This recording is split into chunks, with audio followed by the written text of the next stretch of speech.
Hello दोस्तों, मैं हूं अब्राम सर आपके समक्ष।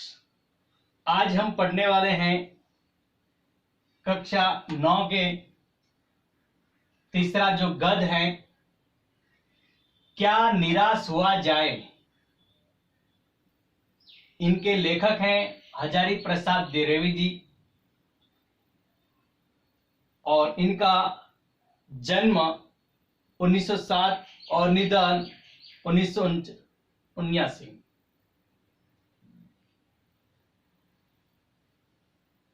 इस गद्य की थोड़ी सी जो परिचय दूं तो कि श्री हजारी प्रसाद द्विवेदी हिंदी के श्रेष्ठ निबंधकार हैं। इस निबंध में वे कहते हैं कि आज हमारे समाज में जो घटित अनेक बुराइयां आ गई हैं, उसमें झूठ है, बेईमानी है, धोखेबाजी, भ्रष्टाचार आदि की घटनाएं से अखबार भरे रहते हैं। लेकिन इसका अर्थ ये नहीं कि समाज में अच्छी बातें नहीं हो रही, बल्कि इस समाज में बहुत अच्छी भी बात, अच्छे भी कार्य भी होते हैं। और दूसरी बात है कि समाज में अच्छे तत्व आज भी बड़े ही हुए हैं। इसीलिए हमें निराश नहीं होना चाहिए, हमें बेफिक्र रहना चाहिए। एकदम हमारा मस्तक में हमेशा एकदम खुले मन से हमें जीना चाहिए। कोई भी जरा सा भी टेंशन होना चाहिए नहीं। क्या निराश हुआ जाए, इस गद्य में कुछ नवागत शब्द हैं, जैसे कि तस्करी, तस्करी यानी चोरी, संदेह, संदेह यानी शंका, फरेब, फरेब का अर्थ है धोखा। फिर है विद्यमान, विद्यमान यानी उपस्थित, हाजिर, गुमराह, कभी कभी इंसान गुमराह हो जाते हैं यानी रास्ता भूला हुआ। फिर पैमाना, पैमाना का अर्थ है मापदंड। और इस गद्य में मुहावरे भी हैं, उसमें से एक मुहावरा मैं आपके समक्ष बताता हूं कि पर्दाफाश करना, पर्दाफाश करना, इसका अर्थ है भेद खोलना।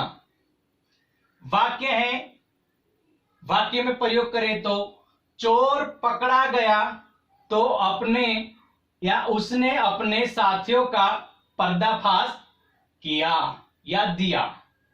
यानी चोर पकड़ा गया तो उसने अपने साथियों का पर्दाफाश कर दिया। मुहावरे आपको अर्थ और वाक्य में दोनों में आपको प्रयोग करना है। और क्या निराश हुआ जाए, इसके पाठ का जो सार है, कुछ बातें मैं यहां पर आपको बताऊंगा।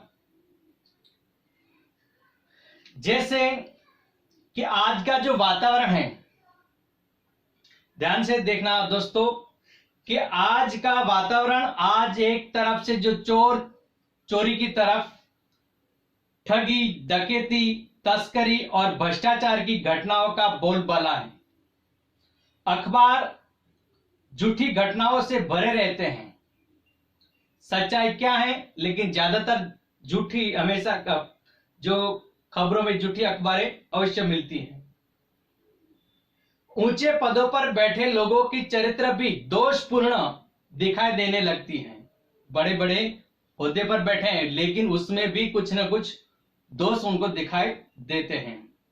कोई कुछ भी करता है तो लोग उसमें दोष खोजने लगते हैं और एक दूसरे के अंदर क्या खामी है वो हमेशा देखते हैं। परिश्रम यानी मेहनत करने वालों या मेहनत करने वालों की हालत बुरी है। आज इंसान इतनी मेहनत करने पर भी लोग, उनकी दशा बुरी है। और परिश्रम न करने वाले फल फूल रहे हैं, फल फूल रहे हैं, बहुत चंगे हैं। पुराने और नए का जो टकराव करे, उनकी बात बताऊं तो कि युग बदलता है तो आदर्श भी बदलते हैं।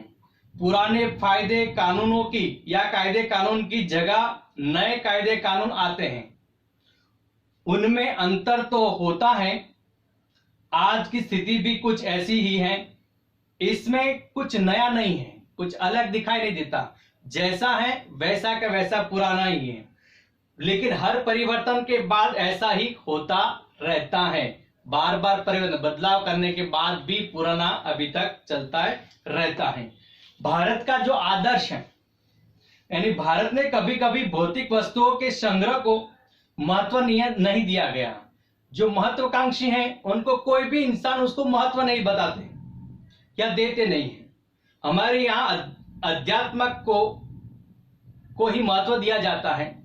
मनुष्य में लोभ है, लालच है, मोह है, काम और क्रोध आदि विकारों का होना स्वाभाविक हो चुका है।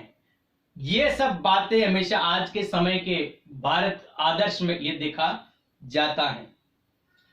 पर भारत ने इन पर संयम रखने पर जोर किया है। संयम यानी उनको हमेशा अपनी बात हमेशा थोड़ी सी संयम रखो, धीरज रखना चाहिए।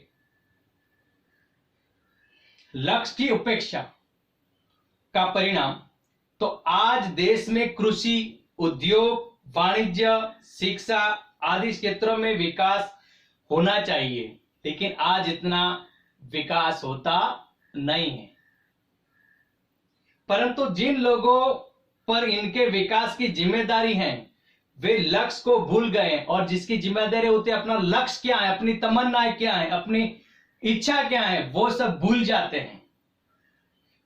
वे देश हित को भूलकर अपनी सुख सुविधा पर जुटाने में लगे होते हैं और दूसरों की भलाई करने में वो नहीं देखते, लेकिन मेरा अच्छा हो, मैं खुश हूं, वही हमेशा अपनी बात बताते।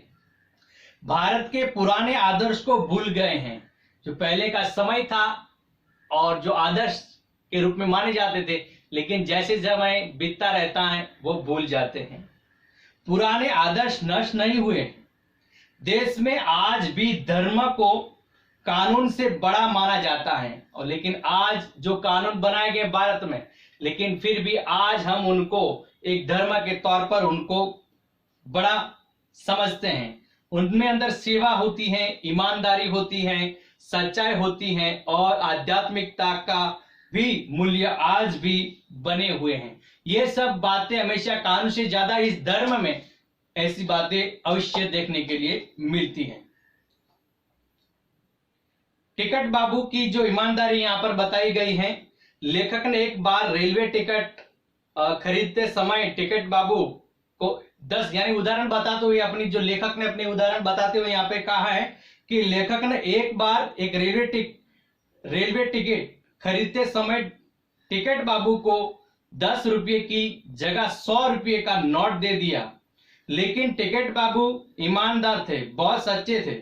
उसने रेल के डिब्बे में लेखक को खोजकर उन्हें 90 रुपये लौटाकर अपनी ईमानदारी का परिचय दिया। यानी लेखक अपनी बात बताता है कि अपने जीवन के परिचय में कि एक बार जो मैं टिकट ली, लेकिन मैंने उनको 10 रुपये की थी, लेकिन उसने 100 रुपये दिए थे लेखक ने।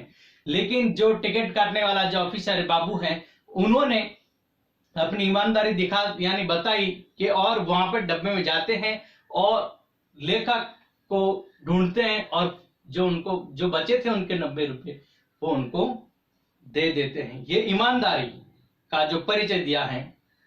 बस कंडक्टर की सज्जनता जो एक बार बताई गई है इस गद्य में कि एक बार लेखक अपने परिवार के साथ बस द्वारा यात्रा कर रहे थे।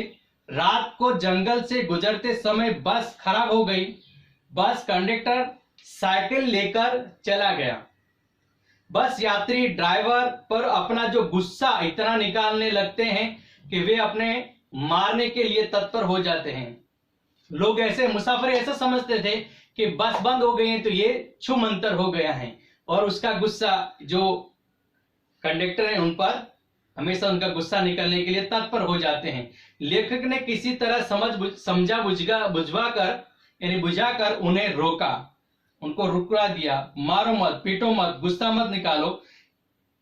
इतने में बस कंडक्टर नई बस लेकर आया, और जो यहां से गया था बस कंडक्टर वो बाद में वो नई बस लेकर आते हैं, और वो लेखक ने पूरे बच्चों को, यानी कि भूले या भूखे जो बच्चे थे, भोले छोटे छोटे बच्चे, जो बहुत उनको भूख लगी थी, लेकिन वह बच्चे के भूखे बच्चों के लिए पानी और दूध भी ले आया था वो बस कंडक्टर जो था। और लेकिन दूसरी नई बस लेकर आया और छोटे बच्चों के लिए पानी और दूध भी लेकर आया। ये उनकी शरीफाई और ईमानदारी के तौर पर अपना कार्य करने लगी।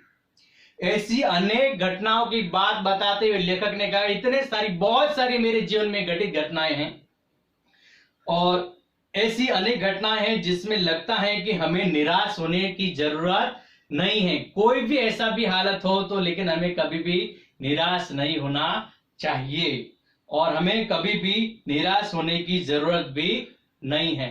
तो दोस्तों, यहाँ पर जो ये गद हैं और यहाँ पे पूर्ण होता है, समाप्त होता है, तो मैं यहाँ पर अपनी बात समाप्त करता हूं।